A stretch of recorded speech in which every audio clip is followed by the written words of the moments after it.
Bem-vindos à série Memória do Mundo. Meu nome é Mônica Carneiro Alves, eu sou coordenadora de acervo especial da Fundação Biblioteca Nacional. Está aqui conosco Ana Lúcia Merege, bibliotecária da seção de manuscritos. Ana, o que você traz para a gente hoje?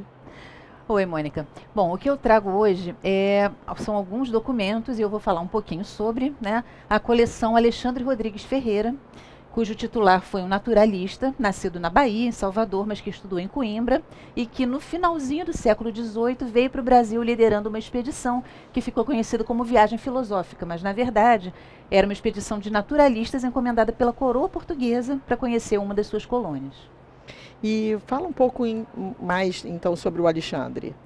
Então, o Alexandre, ele nasceu em Salvador, né? E assim como todos os brasileiros que tinham estudos superiores, ele foi estudar na Europa, porque no Brasil não existiam universidades. Então, ele estudou em Coimbra, e ele era naturalista, né? Então, era uma pessoa que trabalhava com biologia, com zoologia, né? Com esse conhecimento da flora, da fauna. Uhum. E ele foi discípulo do Domênico Vandelli, conhecido também como Domingos Vandelli, de uma forma mais portuguesa.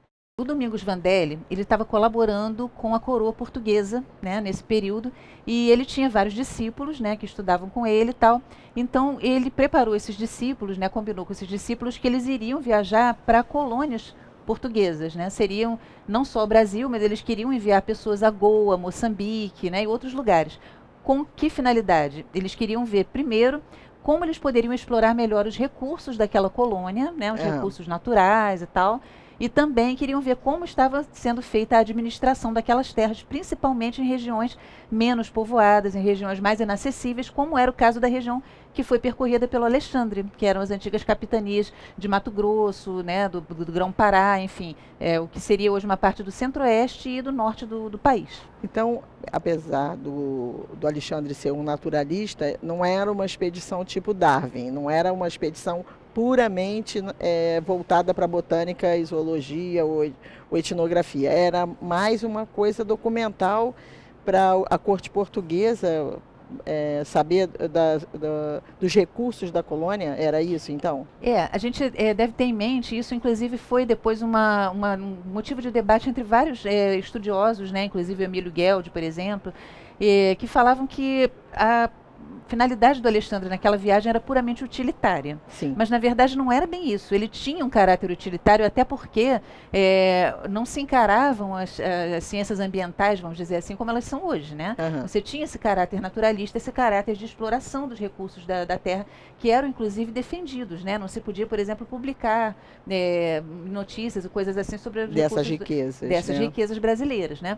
Mas o Alexandre, por outro lado, ele realmente tinha um espírito de naturalista, e ele documentou muita coisa que depois foi um ponto de partida para estudos muito importantes na área da etnografia, da botânica. Ele encontrou espécies vegetais que não existiam, ele fez um trabalho muito bom de reconhecimento. Então, ele na verdade, ele atendeu as duas funções.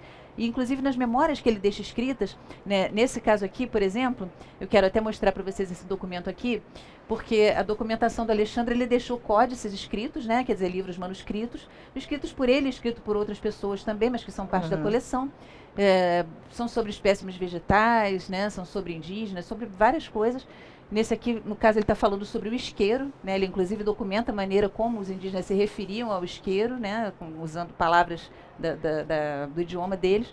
E nessas memórias ele coloca muitas coisas que são utilitárias, mas que também são reflexões que você pode fazer em termos de preservação da natureza. Ele dizia, por exemplo, se você pegar todas as aves, né, que fornecem determinadas plumas que serviam para os travesseiros e tal, logo você não vai ter mais uma população dessas aves. Então você tem que ter uma sustentabilidade, vamos dizer assim, sem usar esse termo, né? Mas ele atentava para isso, né, para a necessidade de não apenas explorar, mas também preservar.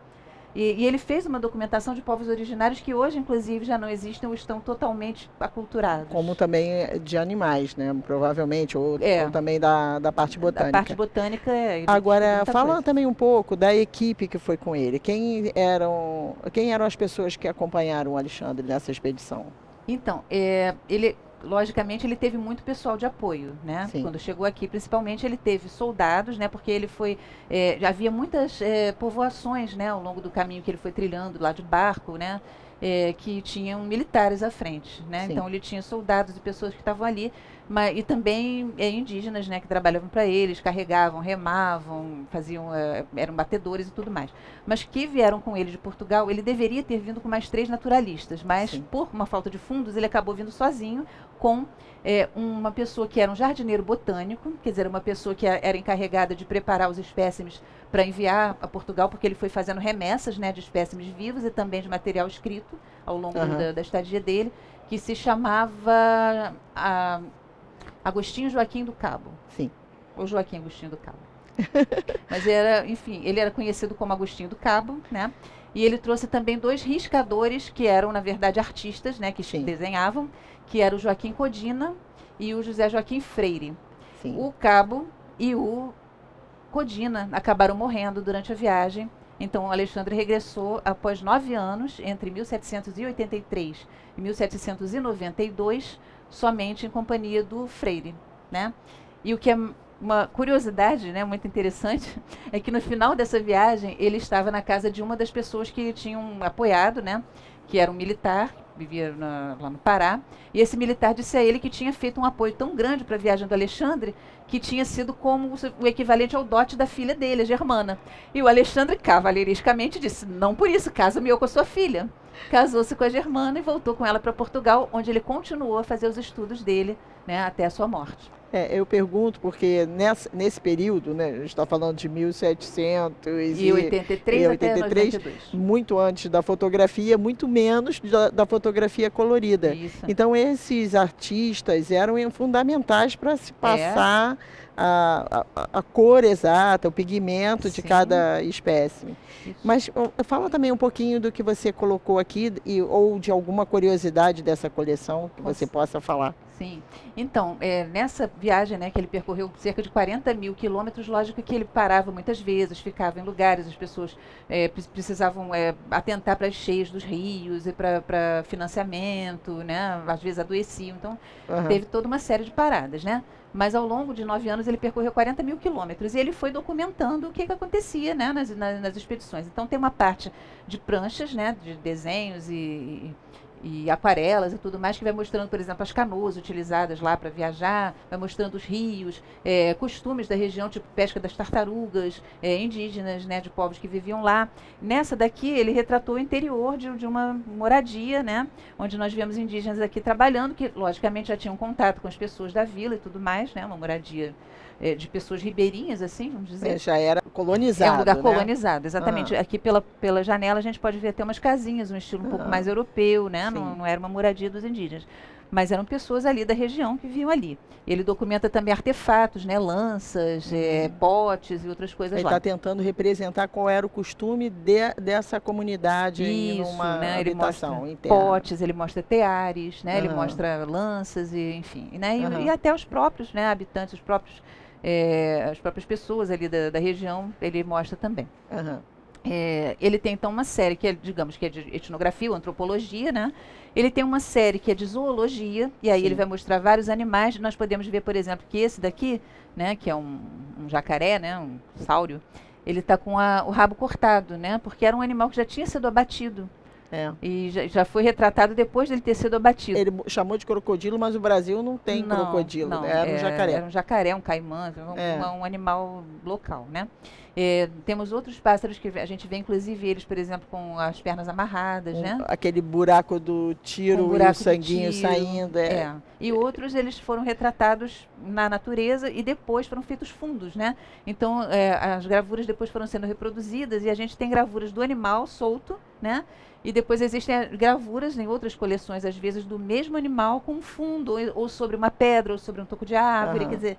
Mas utilizando aquele primeiro desenho que foi feito pela expedição. E nos casos das pranchas de botânica, né, tem algumas pranchas que a gente vê, inclusive, aquele quadrinho no fundo, né, aquele esquartejamento assim, da página, para serem feitos desenhos, por exemplo, das sementes, né, dos vários momentos em que a planta brotava e tudo mais.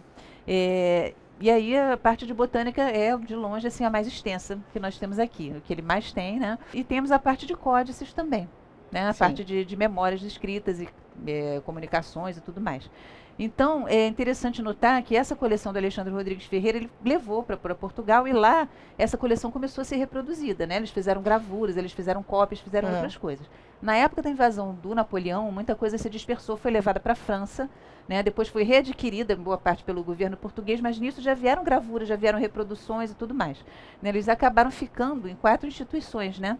Ficaram instituição aqui no Brasil, ficaram na Biblioteca Nacional, no museu também ali da Museu Nacional, né, da Quinta Boa Vista, e no Jardin des Plantes, que fica em Paris, e no Museu Bocage, que fica em Portugal. Sim. Né? Então nós temos várias gravuras e várias coleções assim do Alexandre Rodrigues Ferreira. E aqui chegou aqui, foi adquirida de várias procedências, vários colecionadores.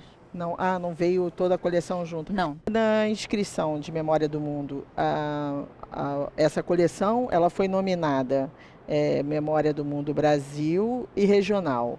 Na regional ou na Brasil, ela foi feita uma candidatura independente ou ela foi colocada junto com essas outras coleções essas outras instituições que têm o acervo? Não, essa candidatura foi a coleção da Biblioteca Nacional. Alexandre Rodrigues Ferreira existente na Biblioteca Nacional. Sim. Você gostaria de falar mais alguma curiosidade dessa coleção? Bom, alguma coisa que você acha importante? O que eu posso dizer é que é uma das coleções que nós temos aqui que é mais estudada, que é mais procurada por pesquisadores do mundo todo, né? Nós temos a felicidade de ter toda a coleção digitalizada, disponível na BN Digital, Sim. Né? Ponto a ponto, então todas as gravuras lá podem ser pesquisadas, utilizadas em trabalhos acadêmicos e tal, bastando citar a fonte, né? Sim. Por isso nós, em princípio, não disponibilizamos para ver aqui ao vivo e a cores, mas a resolução delas na base está bastante boa. A parte manuscrita, a parte de texto também já está toda digitalizada? Está digitalizada. Ótimo. Então, Ana, então muito obrigado por nos apresentar essa belíssima coleção, muito curiosa, e nos vemos na próxima. Com certeza, um prazer.